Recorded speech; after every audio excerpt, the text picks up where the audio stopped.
Hello students, welcome back to physics with Shubham sir. आज हम लोग एक नया चैप्टर स्टार्ट कर रहे हैं, दैट इज़ ऑसिलेशंस। और ये एक थोड़ा लेंदी टॉपिक होता है ट्वेल्थ फिजिक्स का, स्टेट बोर्ड का। अगर मैं बात करूँ महाराष्ट्र बोर्ड का, तो महाराष्ट्र बोर्ड में ये एक लेंदी टॉपिक होता है और काफ़ी इंपॉर्टेंट टॉपिक होता है एज़ पर ट्वेल्थ बोर्ड्स। क्योंकि ट्वेल्थ बोर्ड्स में जो तुम्हारे चैप्टर्स हैं, जैसे ट्वेल्थ के तुम चैप्टर्स की बात करो, तो आगे के आने वाले चैप्टर्स में ऑसिलेशन चैप्टर का रोल बहुत इंपॉर्टेंट होता है। क्योंकि ऑसिलेशन से जो तुम कंसेप्ट्स पढ़ के जाओगे वो आगे आने वाले चैप्टर्स में तुम्हारे यूज़ होते हैं। ठीक है, जैसे इमीडिएटली इसके बाद वाला जो चैप्टर वो तुमको तभी समझेगा जब तुमको ऑसिलेशंस आता रहेगा। So there are very important topics in oscillations chapter जो काम आएंगे आगे, इसलिए इसको डिटेल में करना होता है। ऑल्सो 7 मार्क का टॉपिक होता है, तो काफ़ी ज़्यादा वेटेज भी है। ठीक है, बट टॉपिक में इतना कुछ कॉम्प्लिकेशंस नहीं है। हाँ, अगर स्टेप बाय स्टेप जाएंगे, एक एक चीज़ को समझते चलेंगे तो कॉम्प्लिकेटेड नहीं होगा। हाँ, अगर कुछ भी तुम ध्यान में एक, या जैसे एक लेक्चर तुमने छोड़ दिया सपोज, और फिर तुम पढ़ने बैठे, तो पूरा चैप्टर तुम्हारे हाथ से निकल जाएगा और ऑसिलेशंस चैप्टर काफ़ी डिफ़िकल्ट लगने लगेगा। सो इनफ विद द क्रिटिक्स, थोड़ा सजेशंस था तुम्हारे लिए, तो वो बता दिया मैंने चैप्टर स्टार्ट करने से पहले, so that you be prepared with it. Okay, so let's understand what do we mean by oscillation. When we say oscillations chapter, we have to study what is oscillation. Oscillation is basically the body should be moving about a mean position, and it should move, or you can say it can move either to and fro like pendulum. जैसे ये एक pendulum लेते हैं हम लोग, और pendulum को मैं अपने उसके मीन पोजीशन से डिस्प्लेस करता हूँ, तो ये पेंडुलम मेरे को मालूम है यहाँ से यहाँ आएगा, फिर यहाँ जाएगा, फिर यहाँ आएगा, फिर यहाँ जाएगा, और ये मोशन ये क्या करता है, कंटिन्यू करता है। तो ज़रा ध्यान से देखो कि ये एक जो पोजीशन है, इस पोजीशन के इस तरफ और इस तरफ ये मोशन चलता जा रहा है। ऐसा नहीं कि ये मोशन सर्कल में जा रहा है, या ऐसा नहीं कि ये मोशन रोटेट कर रहा, नहीं, it is going to and fro about this particular position. तो ऑसिलेशन में एक बहुत इंपॉर्टेंट चीज़ होती है जो होती है मीन पोजीशन।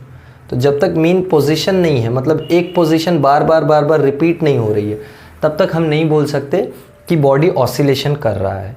बट ज़रूरी भी नहीं कि एक पोजीशन बार बार रिपीट हो तो ऑसिलेशन हो। जैसे फॉर एग्जांपल सर्कल, अब सर्कल में मैं बोलूँ ये वाला पोजीशन, तो ये बार बार सर्कल में जाएगा, तो ये बार बार इस पोजीशन को रिपीट भी तो करेगा।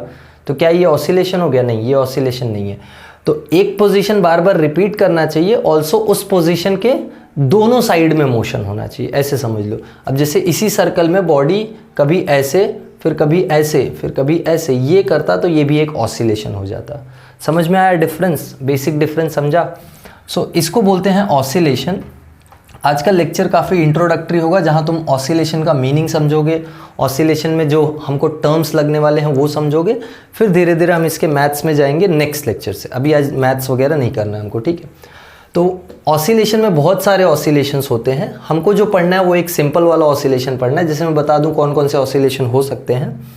फर्स्ट ऑफ ऑल, जब मैं ये पेंडुलम का एक केस लेता हूँ, ये पेंडुलम का केस ले लो, झूले का केस ले लो, स्विंग मालूम है ना, स्विंग हो गया। फिर जो ये स्विंग मशीन की नीडल होती है ना, सिलाई करने वाली मशीन की नीडल ऊपर नीचे करती रहती है।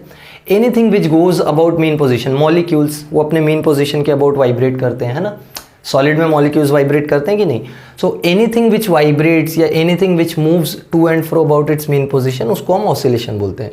तो ये जो मोशन है ना, ये अलग अलग तरीके से हो सकता है। जैसे फॉर एग्जांपल, अगर इसी पेंडुलम को मैं बहुत छोटा सा डिस्प्लेसमेंट दूँ, जैसे फॉर एग्जांपल इसको मैं यहाँ लेके आऊँ और इसको छोड़ दूँ, तो ये देखो इसका मोशन जो होगा वो स्ट्रेट लाइन में होगा। मतलब ये यहाँ जाएगा, फिर यहाँ आएगा, फिर यहाँ जाएगा, फिर यहाँ आएगा, तो ये मोशन स्ट्रेट लाइन हो गया। वहीं अगर इसको मैं थोड़ा ज़्यादा डिस्प्लेसमेंट देके छोड़ूँ तो ये एक कर्व मोशन करेगा। वहीं अगर और थोड़ा ज़्यादा डिस्प्लेसमेंट दूँ तो ये शायद सेमी सर्कल भी बनाए। बात समझ में आ रही है? तो हर एक केस में जो ऑसिलेशन हो रहा है उसका थोड़ा कॉम्प्लिकेशंस बढ़ता जा रहा है।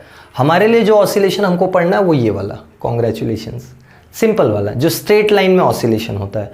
तो हम स्ट्रेट लाइन के लिए सबसे बेस्ट एग्जांपल जो चूज़ करते हैं अपने चैप्टर में वो होता है स्प्रिंग मास ऑसिलेटर, जहाँ पे हमारे पास एक स्प्रिंग होता है, इसके साथ हम एक मास m अटैच करते हैं और इस मास को हम खींच के छोड़ देते हैं। तो बताओ क्या होगा? स्प्रिंग को जब तुम खींचोगे तो स्प्रिंग को खींचने की वजह से ये स्प्रिंग इस मास को अंदर खींचेगी, और फिर अंदर खींचने की वजह से देखो मैंने क्या किया, मैंने इसको इस पोजीशन से इस पोजीशन तक लाया। तो स्प्रिंग क्या करेगी? इसको अंदर खींचेगी, और अंदर खींचेगी तो स्प्रिंग फिर क्या हो जाएगी? कंप्रेस हो जाएगी, लाइक दिस। सो अब ये मास यहाँ आ गया, और फिर ये मास देखो इस पोजीशन के अबाउट आगे पीछे मूव करता रहेगा। आई होप तुमको समझ में आया। लीनियर मोशन के लिए हम कौन सा ऑसिलेशन कंसिडर करेंगे? मैंने बोला ना, ऑसिलेशन अलग अलग तरीके का हो सकता है। एक स्ट्रेट लाइन हो सकता है, फिर एक कर्व में हो सकता है, एक बड़े कर्व में हो सकता है, वगैरह वगैरह। तो हमको कौन सा चाहिए? हमको स्ट्रेट लाइन वाला चाहिए। तो स्ट्रेट लाइन वाले के लिए हम सबसे अच्छा एग्जांपल कौन सा कंसिडर करते हैं? Spring mass oscillator. जहाँ पे हम क्या करते हैं, हम स्प्रिंग में एक मास अटैच करके उस मास को एक पोजीशन के अबाउट आगे पीछे ऑसिलेट कराते हैं। एक्चुअल में हम ऑसिलेट नहीं करा रहे, हम बस मास को खींच के छोड़ रहे हैं। स्प्रिंग खुद ही ऑसिलेशन करा रहा है। स्प्रिंग उसको खींचेगा, फिर खींचने की वजह से स्प्रिंग कंप्रेस होगा, फिर स्प्रिंग उसको धक्का मारेगा, and so on. Will understand it slowly कि इसमें फोर्सेस वगैरह भी इन्वॉल्व होते हैं। जैसे अब इसको मैं समझना चाहूँ, देखो मैं बोल रहा हूँ मैं पेंडुलम को खींचूँ या झूले को तुम खींचो, तो झूले को नीचे ले जाने वाला तो कोई फोर्स होता है ना, जैसे इस पेंडुलम को यहाँ वापस लाने वाला कोई फोर्स होगा ना। तो हर एक ऑसिलेशन में एक फोर्स बहुत इंपॉर्टेंट होता है जिसको बोलते हैं रिस्टोरिंग फोर्स। क्या बोलते हैं इसको? Restoring force. ध्यान देना। तो ये जो रिस्टोरिंग फोर्स है, पूरा स्टोरी इसी से चलने वाला है। जैसे इस वाले केस में जो रिस्टोरिंग फोर्स का नेचर होगा वो थोड़ा अलग होगा, जहाँ पे कर्व मोशन है। स्ट्रेट लाइन वाले में जो रिस्टोरिंग फोर्स का नेचर होगा वो अलग होगा। तो ये इस वाले का रिस्टोरिंग फोर्स का नेचर हमको पढ़ना है। जैसे अगर मैं मीन पोजीशन से x डिस्टेंस डिस्प्लेस करता हूँ, किसको? अपने बॉडी को या अपने पार्टिकल को। जैसे यहाँ देखो मैंने x डिस्टेंस डिस्प्लेस किया, ये x डिस्टेंस हो गया, ये x डिस्टेंस हो गया, वगैरह वगैरह। तो मैं पार्टिकल को अगर x डिस्टेंस से डिस्प्लेस करूँ उसके मीन पोजीशन से, तो जो रिस्टोरिंग फोर्स उसमें प्रोड्यूस होता है वो डायरेक्टली प्रोपोर्शनल होता है -x⁻n के, जहाँ पे n का वैल्यू होता है 1, 3, 5, 7 एंड सो ऑन।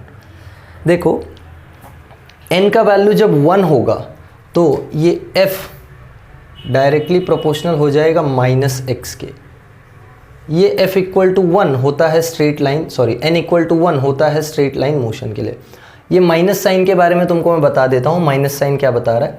देखो x क्या है? Displacement from mean position. हम इसको कितना इसके मीन पोजीशन से डिस्प्लेस कर रहे हैं, डिस्टर्ब कर रहे हैं।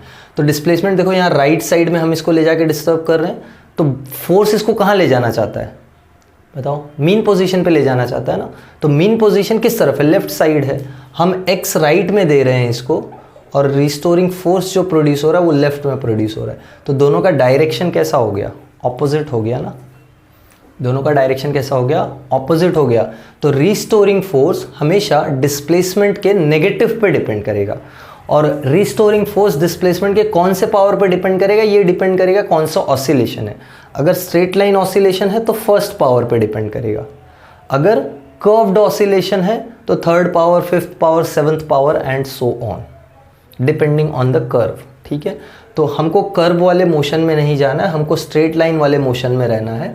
ऐसे स्ट्रेट लाइन वाले मोशन को एक बहुत सिंपल सा नाम होता है, उसके नाम में भी सिंपल है, it's called as simple harmonic motion. ठीक है। तो हमको सिंपल हार्मोनिक मोशन पढ़ना है अपने सिलेबस में। तो हम लोग ऑसिलेशंस का डेफिनेशन दे देते हैं, फिर सिंपल हार्मोनिक हम लोग डिफाइन करते हैं। ठीक है। आई होप इतना तुमको एनोलॉजी समझ में आया। मैंने कुछ जस्ट रेफरेंस एग्जांपल्स लिए थे जिससे तुमको आइडिया लगे। तो ये नेगेटिव साइन का मीनिंग तुमको समझा होगा, नेगेटिव साइन क्यों आ रहा है यहाँ पे। और पावर से हमको लेना देना नहीं, हमारे लिए सिर्फ ये वाला पावर यूज़ होगा, n equal to 1 for straight line motion. ठीक है। स्ट्रेट लाइन के लिए n इक्वल टू 1 लेंगे हम। Is that clear? बाकी सबके केसेस के लिए अलग अलग होते हैं, बट वो हमारे सिलेबस में नहीं है, तो उसके लिए परेशान होकर मतलब नहीं है। हम f directly proportional to -x वाला डील करेंगे। तो चलो ऑसिलेशंस डिफाइन कर लेते हैं। देखो डिफाइन करने के पहले इतना सारा रामायण तुमको क्यों सुनाया या इतना सारा कहानी क्यों सुनाया? It's just to understand the definition better ना। वरना लिख तो दूँ मैं, दो लाइन में डेफिनेशन लिख के हट जाऊँ, हाँ भाई ये डेफिनेशन है, और ओरली समझा दूँ, बट फिर वो इतना हिट नहीं करेगा ना तुमको। हाँ, हिट करना ज़रूरी है। अरे फिज़िक्स जब तक हिट नहीं करेगा तब तक मीनिंग क्या है उसका? तब तक तुम घर जाके उसको रटने का ट्राई करोगे। जब तक वो हिट नहीं करेगा ना तब तक तुम रटने का ट्राई करोगे। जिस दिन फिज़िक्स हिट करने लगेगा तुमको, अरे हाँ ऐसा है, उस दिन से तुम फिज़िक्स को और समझना चाहोगे। That's the important point. चलो देखते हैं। Oscillations is to and fro motion of the body about a fixed position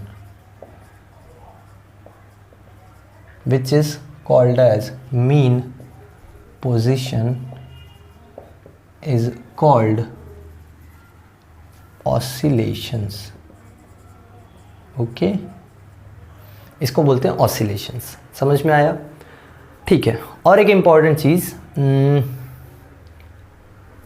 चलो किस बारे में बात करें हम लोग. हाँ ठीक है, ऑसिलेशंस के बारे में एक थोड़ा सा मैं बता देता हूँ. या चलो सिंपल हार्मोनिक मोशन ही पढ़ लेते हैं, जिसमें हमको पढ़ना है सिंपल हार्मोनिक मोशन. तो सिंपल हार्मोनिक मोशन का डेफिनेशन मैं देखो देता हूँ. इसको हम आज से बोलना चालू करेंगे SHM. ठीक है, इसको लीनियर SHM या SHM बोला जाता है. तो आज से तुम SHM वर्ड से फैमिलियर हो जाओ. जैसे UCM तुमने पढ़ा है वगैरह वगैरह, तो आज से तुम SHM से कंफर्म फैमिलियर हो जाओ. जहाँ भी SHM बोला जाए मतलब सिंपल हार्मोनिक मोशन. हम सिंपल हार्मोनिक मोशन किसको बोल रहे हैं? हम बोल रहे हैं जब भी बॉडी अपने मेन पोजीशन से स्ट्रेट लाइन में मूव करता है टू एंड फ्रो. जैसे स्प्रिंग वाला केस, ये मेरा स्प्रिंग था, इसको मैंने मास अटैच किया, मैंने यहाँ पे इसको खींचा और खींचने की वजह से स्प्रिंग क्या हो गया? एक्सटेंड हो गया. एक्सटेंड होने की वजह से स्प्रिंग में प्रोड्यूस हुआ रिस्टोरिंग फोर्स इस तरफ, है ना, ये रिस्टोरिंग फोर्स. फिर स्प्रिंग क्या हो गया? कंप्रेस हो गया, और फिर कंप्रेस होने की वजह से इसमें फिर से क्या प्रोड्यूस हुआ? रिस्टोरिंग फोर्स इस तरफ. ठीक है, फाइन. ज़रा ध्यान दो, ये मेरा मीन पोजीशन, ये इस तरफ मैक्सिमम, ये इस तरफ मैक्सिमम. इसको एक्सट्रीम बोलते हैं. इस पे भी हम धीरे धीरे आएंगे. अभी एक एक टर्म में तुमको बता दूंगा क्या है, बट फिलहाल हम इसका डेफिनेशन लिखने जा रहे हैं. देखो ना, ये मास कैसे मूव करेगा? स्ट्रेट लाइन में मूव करेगा ना. अरे हाँ या ना, ये स्ट्रेट लाइन में मूव करेगा ना, आगे पीछे आगे पीछे. तो ये हो गया SHM या सिंपल हार्मोनिक मोशन. इसका डेफिनेशन देखते हैं. देखो, a to and fro motion, a to and fro motion in a straight line about a mean position in which the restoring force is directly proportional to the displacement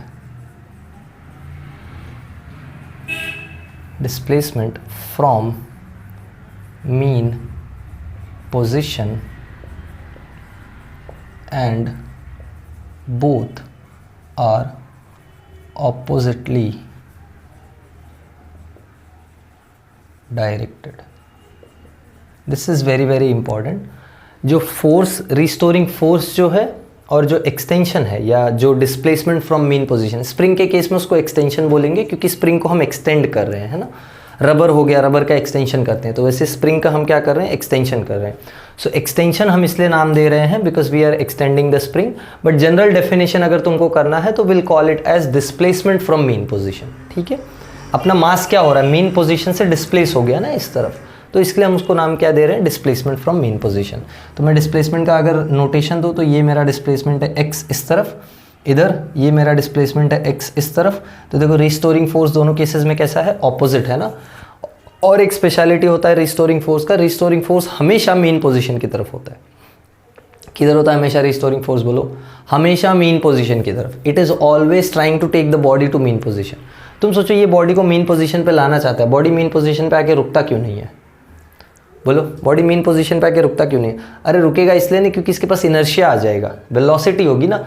अरे तुमने इसको खींचा तो force ने इसको इस तरफ खींचा, फोर्स ने जब इसको इस तरफ खींचा तो इसके पास इस तरफ की वेलोसिटी आई, तो वेलोसिटी की वजह से यहाँ रुकता नहीं है, उसके पास कुछ एनर्जी आ गई, काइनेटिक एनर्जी, जिसकी वजह से ये इधर जाके स्प्रिंग को कंप्रेस कर देता है. फिर जब स्प्रिंग को कंप्रेस करता है तो स्प्रिंग धक्का मारता है, फिर इसके पास वेलोसिटी आ जाएगी, तो फिर ये यहाँ नहीं रुकेगा और फिर ये आगे चला जाएगा. हाँ, इसको रोकने के लिए रिस्पॉन्सिबल कौन होगा? जिस सरफेस पे तुम इसको रखो वहाँ जो फ्रिक्शन लगेगा, या अगर हवा में लटका के करो तो जो बोलो एयर रेजिस्टेंस होगा वो रिस्पॉन्सिबल होगा. ठीक है, सो हम लोग लिखेंगे therefore the restoring force is directly proportional to negative of x. यहाँ एक एक चीज़ हम लोग डिफाइन करेंगे. Fr is restoring force. ठीक है, x is displacement from mean position.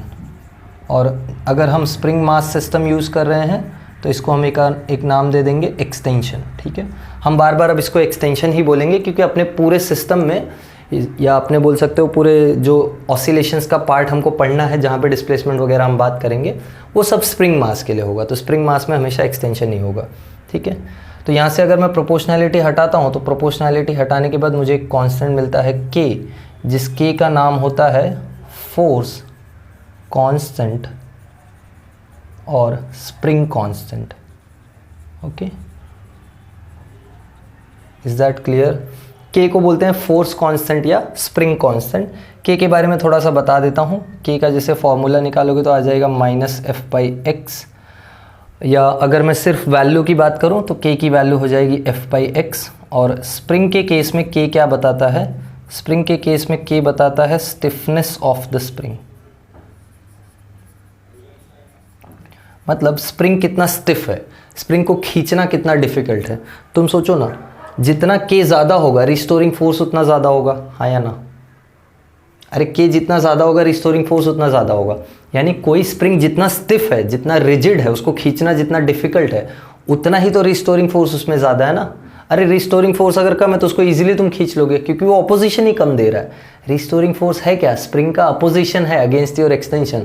तुम इसको खींच रहे हो तो स्प्रिंग रिस्टोरिंग फोर्स के फॉर्म में अपोजिशन दे रहा है। तो कोई स्प्रिंग जो ज़्यादा स्टिफ होगा वो ज़्यादा अपोजिशन देगा, कोई स्प्रिंग जो कम स्टिफ होगा, लूज होगा, वो कम अपोजिशन देगा। बात समझ में आई? तो ये डेफिनेशंस नोट डाउन करो, फिर हम एक एक टर्म धीरे धीरे समझते हैं इसमें। जैसे एम्पलीट्यूड क्या होता है, ये चीज़ें हम धीरे धीरे समझते हैं, फिर हम देखेंगे कि अलग अलग पोजीशन पे अलग अलग क्वांटिटीज़ का क्या रेंज होता है। ठीक है, आज मैथ्स नहीं करेंगे, आज खाली मैं तुमको कंसेप्ट बिल्डिंग बताऊंगा, इसमें क्या क्या चीज़ें ज़रूरी हैं जो तुमको as it is directly questions में दिखते हैं, MCQ में पूछ लेगा, 1 मार्क में पूछ लेगा वगैरह वगैरह। ठीक है, या फिर कहीं तुमको आगे डेरिवेशंस में काम आएगा। तो ऐसी चीज़ें आज हम करेंगे, फिर नेक्स्ट लेक्चर से हम स्टार्ट करते हैं मैथ्स। अरे मैथ्स बोला तो डर मत जाओ, मैथ्स नहीं पढ़ाना चालू कर दूंगा। मैथ्स मतलब जो इसमें रिक्वायर्ड डेरिवेशन है वो सब करेंगे। ठीक है, चलो ये पॉज करके नोट डाउन करो, मैं हट भी नहीं रहा हूँ सामने से। चलो नोट डाउन कर लिया था ना। थोड़ा k को समझ लो।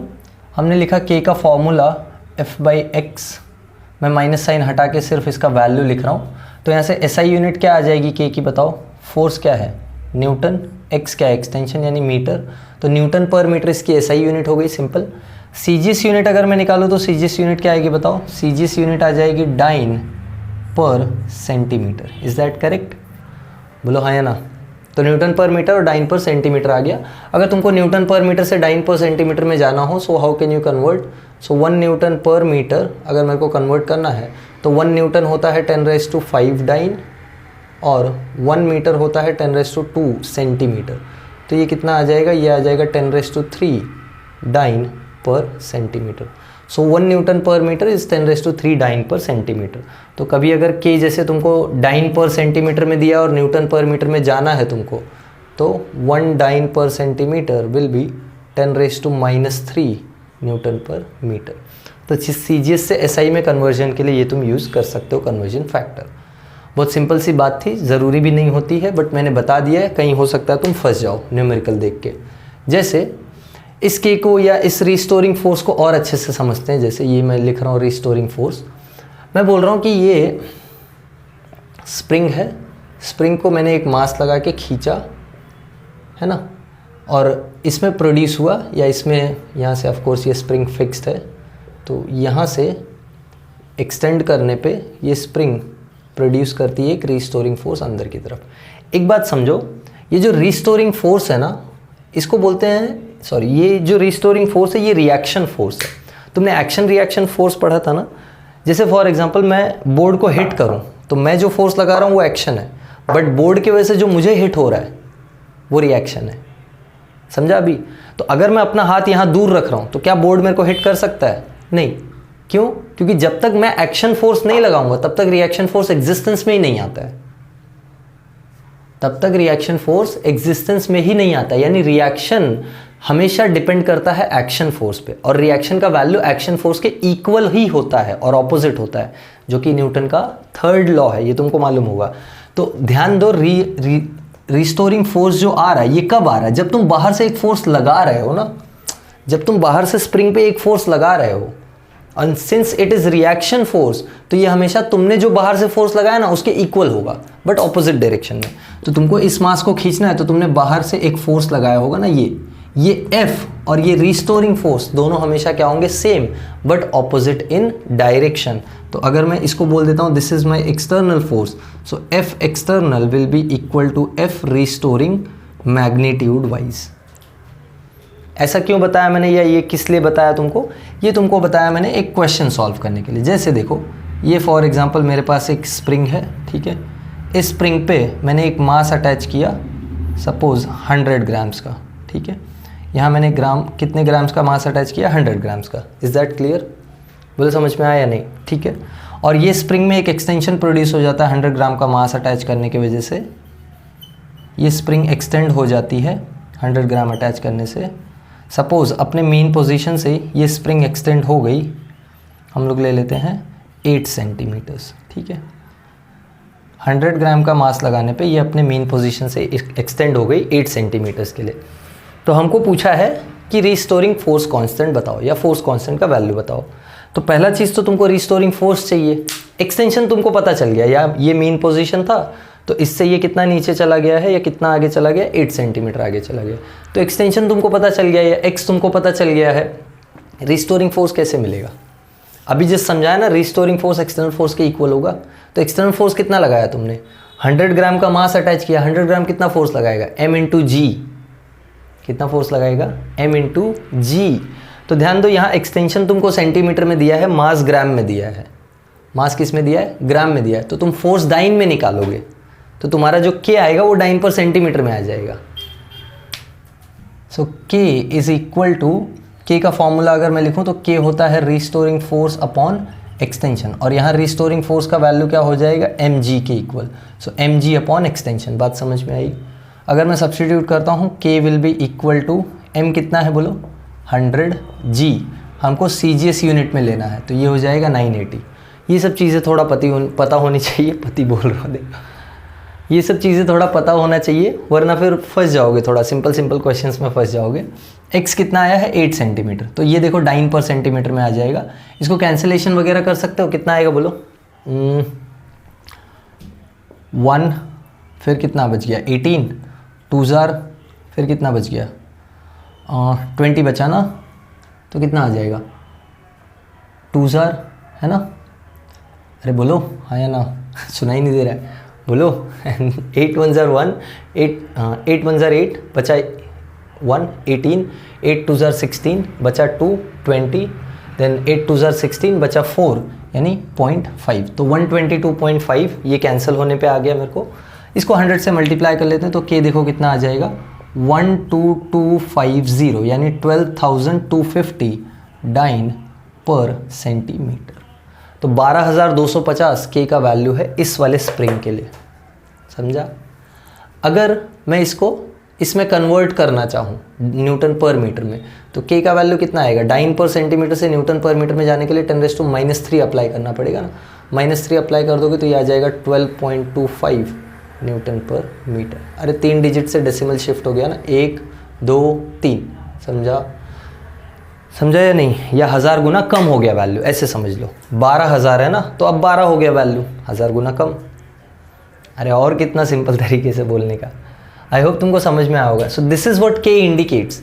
k बता रहा है कि कितना रिस्टोरिंग फोर्स ये प्रोड्यूस करेगा। जैसे फॉर एग्जांपल अगर मैंने 100 ग्राम लगाया और 8 सेंटीमीटर एक्सटेंशन प्रोड्यूस हो रहा है, तो जो रिस्टोरिंग फोर्स कांस्टेंट है वो 12,000 है। Is that clear? या k को अगर तुम और थोड़ा बेसिक तरीके से समझो तो it is restoring force per unit extension. यानी जब तुम 1 सेंटीमीटर का एक्सटेंशन प्रोड्यूस करोगे स्प्रिंग में, या 1 मीटर का एक्सटेंशन प्रोड्यूस करोगे, तो जो रिस्टोरिंग फोर्स प्रोड्यूस होगा वो k का वैल्यू हो गया। अरे देखो ना, जब x का वैल्यू 1 मीटर हो जाए तो k का वैल्यू किसके इक्वल हो गया? रिस्टोरिंग फोर्स के इक्वल ना। यही तो समझाने का ट्राई कर रहा हूँ। यानी जब कोई स्प्रिंग 1 मीटर से एक्सटेंड होती है या 1 मीटर से स्ट्रेच होती है, तो जितना रिस्टोरिंग फोर्स उसमें प्रोड्यूस होता है वो उसका के वैल्यू होता है, इसलिए उसको फोर्स कांस्टेंट बोला जाता है। वो फोर्स कांस्टेंट है 1 मीटर के लिए या यूनिट मीटर के लिए। दिमाग को घुमाने वाली बातें चल रही है, कोई बात नहीं, परेशान मत होना, थोड़ा लेक्चर को शांति से सुनो, ऐसा कुछ कन्फ्यूजिंग बात नहीं कर रहा हूँ, धीरे धीरे सुनोगे तो सब सही सही बोला है, कुछ गलत नहीं बोला और सब प्रॉपर ऑर्डर में भी बोला है, ऐसा भी नहीं कि मिक्सअप या जंबल किया है। सो ठीक से सुनोगे तो समझ में भी आएगा, ठीक है। इसको नोट डाउन करो, ये चीज़ें नोट डाउन करो, ये एग्जाम्पल नोट डाउन कर लो। जैसे यहाँ मेरे पास एग्जाम्पल था कि एक स्प्रिंग है जिस पे मास अटैच किया और ये अटैच किया, तो restoring force constant. Note down करो, फिर हम टर्म्स देख लेते हैं। चलो नोट डाउन कर लिया था ना। Now will see some of the terms related to the SHM, which is the SHM of the spring. कोई स्प्रिंग मास ऑसिलेटर है मेरे पास और उसमें मास को मैंने खींच के छोड़ा, तो ये मास टू एंड फ्रो मोशन करता है। तो पहला तो जो तुमको टर्म पता होना चाहिए दैट इज़ दिस पोजीशन, इसको हम बोलेंगे मीन पोजीशन, ठीक है, जो जहाँ से स्टार्ट हो रहा है ये ओरिजिन, ठीक है। मीन पोजीशन पे अगर x का वैल्यू तुमको बताया जाए तो x कितना हो जाएगा 0, सिंपल। यानी x क्या है, अच्छा याद रखना x इज एक्सटेंशन ना, मीन पोजीशन से distance, displacement from mean position. तो डिस्प्लेसमेंट फ्रॉम मीन पोजीशन है तो मीन पोजीशन पे कितना होगा, ये 0 ना। इसको बोलते हैं पॉजिटिव एक्सट्रीम, इसको क्या बोलते हैं, पॉजिटिव एक्सट्रीम। पॉजिटिव एक्सट्रीम को और एक सिंपल सा नाम होता है जिसको बोलते हैं एम्पलीट्यूड, तो ये +a। और इसको बोलते हैं नेगेटिव एक्सट्रीम, इसको और एक फैंसी सा नाम होता है amplitude but in opposite direction, ठीक है। तो ये दो चीज़ें तुमको समझ में आई है। पहला तो एक्सटेंशन या बेसिकली x, तो पहले एक चीज़ समझ लो, नोट करके रख लो, all distances are always measured from mean position. This is very very important for oscillations chapter. मतलब अगर तुम्हारा मास यहाँ कहीं है, बीच में कहीं मोशन के बीच में यहाँ कहीं है, तो अगर तुमको इसका पोजीशन मेजर करना है तो तुम हमेशा इसको मीन पोजीशन से मेजर करोगे, यहाँ से मेजर मत कर लेना x, दिस इज़ रॉन्ग। तुमको हमेशा कहाँ से मेजर करना है, मीन पोजीशन से। या कहीं तुम्हारा m यहाँ पे है मोशन के बीच में, तो हमेशा डिस्टेंस कहाँ से मेजर होगी, मीन पोजीशन से मेजर होगी। सो x याद रखना, it is always distance from mean position. Is that clear? All right, fine. Now let us go to the next, let us go to the quantity. We are going to define the quantity which is amplitude. Amplitude is very important. Amplitude is maximum displacement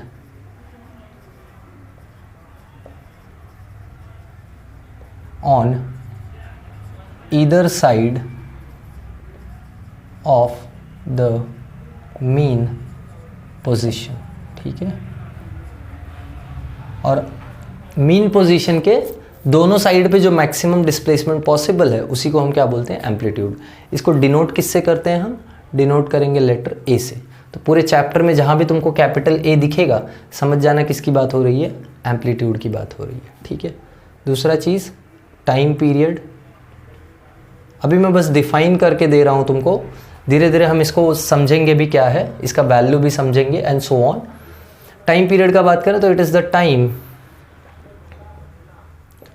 to complete one to and fro motion, और इसी को बोलते हैं one complete oscillation.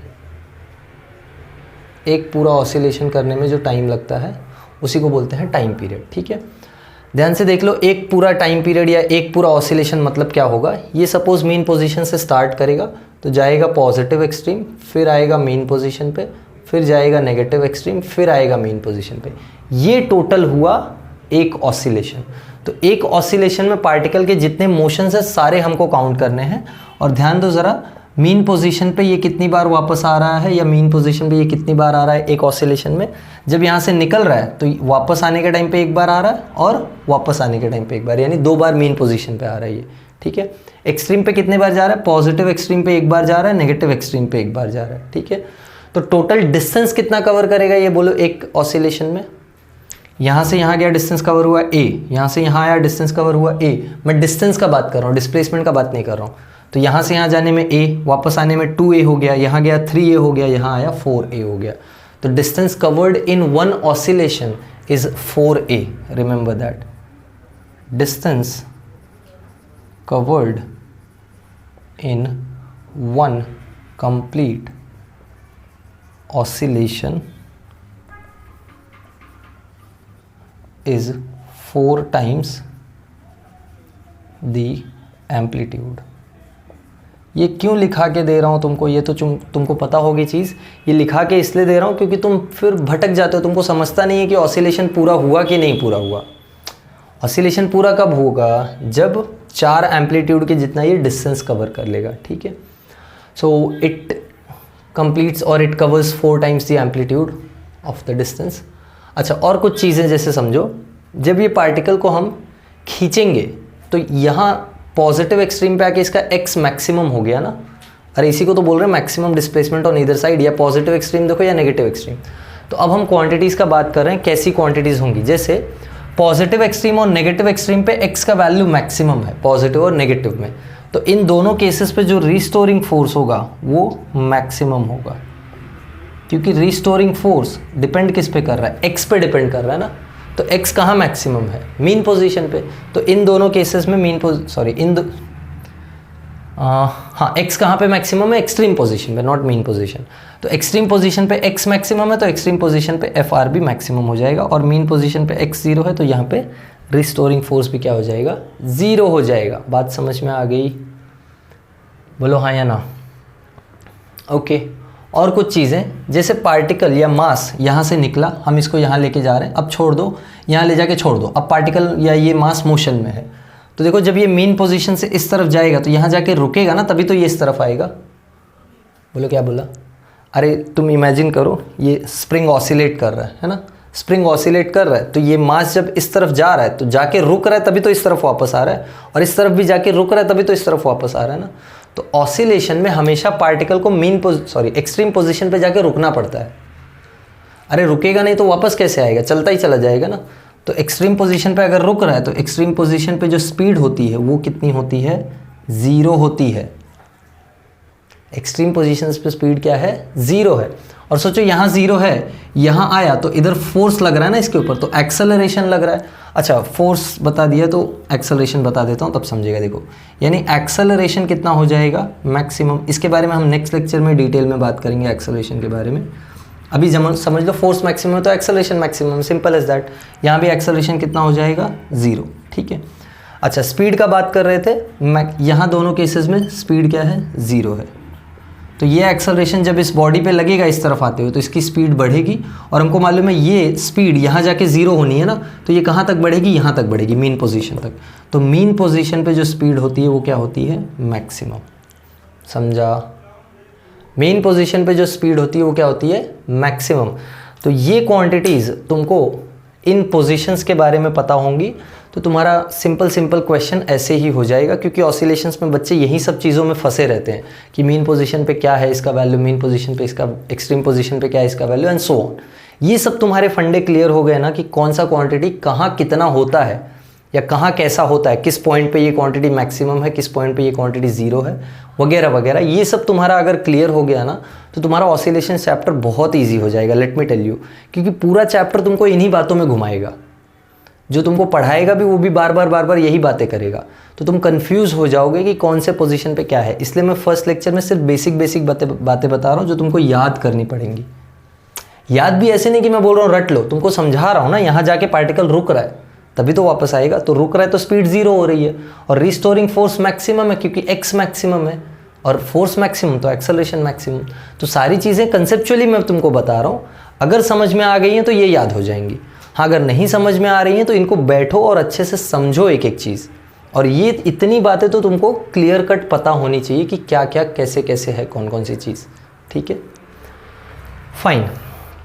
और एक चीज़ हमको पता करनी है, या और एक चीज़ तुमको एक स्टेटमेंट देना है जो तुमको कहीं कहीं मिल जाता है। जैसे हम बोल रहे हैं कि ये जो हार्मोनिक मोशन है, ऑफ कोर्स इसका कुछ टाइम पीरियड होगा, सिंपल एज दैट। अच्छा, और भी पीरियोडिक मोशंस है, जैसे ये हार्मोनिक मोशन कैसा हो गया, पीरियोडिक मोशन हो गया ना। तो और भी पीरियोडिक मोशन है, जैसे सर्कुलर मोशन। सर्कुलर मोशन का भी तो टाइम पीरियड होता है, सर्कुलर मोशन का भी तो टाइम पीरियड होता है ना। अरे बोलो हाँ या ना। अच्छा, सर्कुलर मोशन का टाइम पीरियड है, फिर वहीं कोई पर्सन, जिससे मैं क्या बोलता हूँ, चलो ठीक है मैं बोल देता हूँ कि मैं बार बार यहाँ सर्कल में घूम रहा हूँ, तो एक फिक्स टाइम पीरियड हो जाएगा। रोटेशनल मोशन का भी टाइम पीरियड होता है। अरे रोटेशनल मोशन का भी तो टाइम पीरियड होता है ना, रोटेशनल मोशन चैप्टर पूरा किया ना। सर्कुलर मोशन का टाइम पीरियड है, रोटेशनल मोशन का टाइम पीरियड है, ऐसे जितने भी ऐसे बहुत सारे मोशंस हैं जिनका टाइम पीरियड है। बट क्या सारे हार्मोनिक मोशन है क्या? बट क्या सारे सिंपल हार्मोनिक मोशन है क्या, मैं वो पूछ रहा हूँ। नहीं। अरे सर्कुलर मोशन किधर हार्मोनिक मोशन है? हार्मोनिक मतलब होता है एक पोजीशन के अबाउट आगे पीछे स्ट्रेट लाइन में। तो पीरियोडिक मोशन सारे के सारे हार्मोनिक नहीं है, बट हार्मोनिक सारे के सारे पीरियोडिक हैं। हार्मोनिक सारे के सारे क्या हैं? पीरियोडिक हैं। तो एक स्टेटमेंट लिख के दे रहा हूँ, ध्यान दो, इसको नोट लिखना as a note. All harmonics all harmonic motions are periodic but all periodic motions are not harmonic। ठीक है, ये एक चीज़। और हार्मोनिक मोशन किस कैटेगरी में आ रहा है? ऑसिलेटरी कैटेगरी में आ रहा है। तो ऑसिलेटरी के लिए भी ये स्टेटमेंट होता है, all oscillatory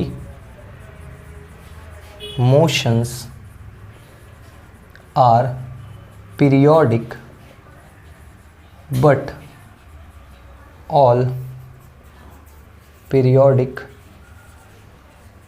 motions are not oscillatory। is that clear? ये तुमको मैंने बताया भी ऐसा क्यों है।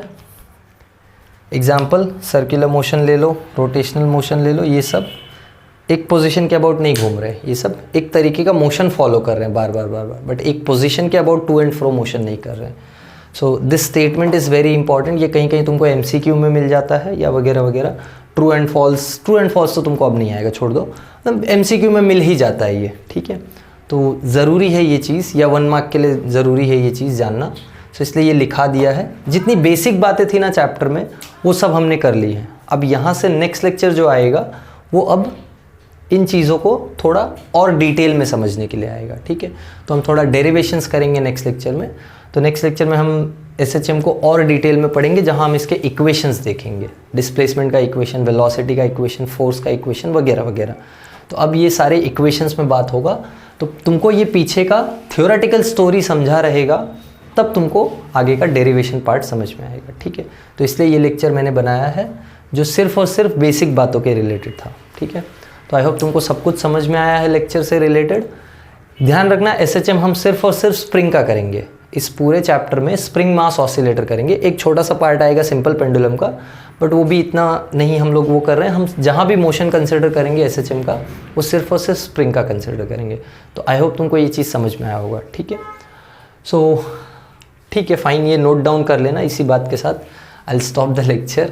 कोई प्रवचन तो नहीं चल रहा था, तो ज़रूरी भी है ख़त्म करना।